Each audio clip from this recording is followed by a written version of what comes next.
Hello everyone, today Aisha Sharma is going to give my presentation on the topic Theory of Full Employment and Income. Two important theories of income and employment are Classical Theory of Income and Employment and Keynesian Theory of Income and Employment. Classical Theory of Income and Employment. The theory is ascribed to earlier classical economists like Adam Smith, Ricardo, and neon-classical like Marshall and Robinson. They believe that an economy as a whole always functions at the level of full employment of labor and other resources. Full employment level of output of goods and services is the largest output that the economy is capable of producing when all its resources are fully utilized. Full employment is regarded as a normal situation, yet there would be a temporary unemployment. If at all there is an unemployment, it must be a temporary one, and it would be cured automatically through free play of economic forces.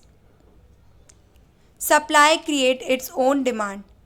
Classical theory of employment is based on Say's law of market, which states that supply creates its own demand. This implies supply creates its matching demand for it, with the result that the whole output is sold out. Flexible system of price, interest rate and wage rate. Price mechanism automatically bring equilibrium between demand and supply in the market. Flexibility of interest rate bring at equality between saving and investment. Flexibility of wage rate bring about full employment equilibrium. As a result, aggregate supply is always at full employment level of output. Keynesian theory of income and employment. Criticism against classical theory. Keynesian criticized the classical theory, stated that the assumptions on which the theories are based are wrong and impractical. For example, in the real world situation, an economy does not function at full employment level. Rather, it generally functions at less than full employment level. Supply cannot create an equivalent demand on its own. Therefore, there is every possibility of general overproduction and unemployment.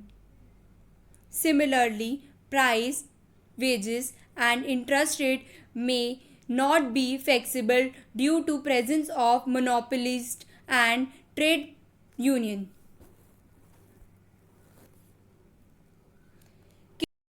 Keynesian theory. With this background, Keynes, a British economist, pronounced his own theory and in 1936 brought out his famous book General Theory of Income, Interest and Money, which brought out revolution in economic thoughts.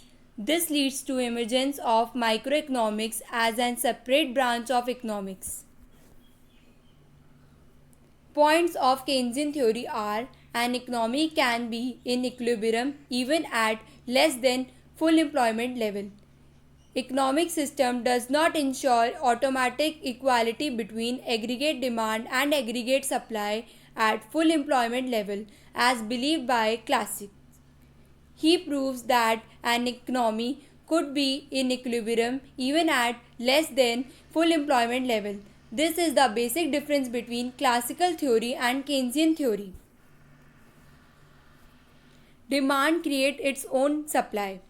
Aggregate demand of goods and services directly determines at the level of output, income and employment.